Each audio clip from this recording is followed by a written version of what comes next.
School ভোটে জয়ী হয়ে বিজয় মিছিল করল তৃণমূল। গত রবিবার ছিল রাজগঞ্জের সন্ন্যাসীকাটা গ্রাম পঞ্চায়েতের বালাবাড়ি একরামিয়া হাই মাদ্রাসার পরিচালন সমিতির নির্বাচনে জয়ী হয় তৃণমূল। বুধবার সেই জয়ের আনন্দে বালাবাড়ি থেকে বানিয়াপাড়া পর্যন্ত বিজয় মিছিল করা হয়। জানা গিয়েছে 2017 সালের পর এবার ওই ভোট হয়। বিদায়ী পরিচালন সমিতি ছিল শাসক দল তৃণমূলের দখলে।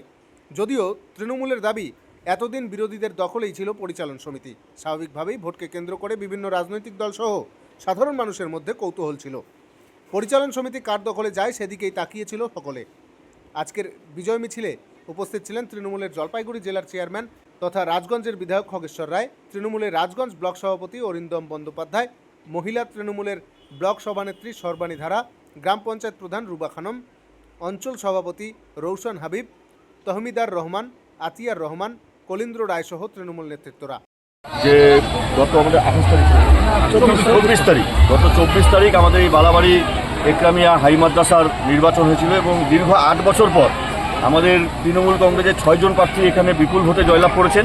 তার জন্য সেই আপনি এখানে দেখছেন আমাদের সব তৃণমূল কংগ্রেসের পরিবার যারা এখানে সদস্য তাদের আনন্দটা কতখানি, সেই আনন্দটা যাতে সবার মধ্যে থাকে তার জন্য আজকে আমাদের বিধায়ক সাহেবের উদ্যোগে এখানে এই বিজয় উৎসব পালন করার একটা কর্মসূচি নেওয়া হয়েছে এবং আমাদের এই এলাকার সকল প্রত্যেকটা তৃণমূল কংগ্রেসের পরিবারের সদস্যরা ছোট ছোট ক্ষুদেরা শুদ্ধ তারা আজকের এই বিজয় উৎসবে যোগদান করেছে এবং সবাই মিলে আজকে আমরা আনন্দ করছি।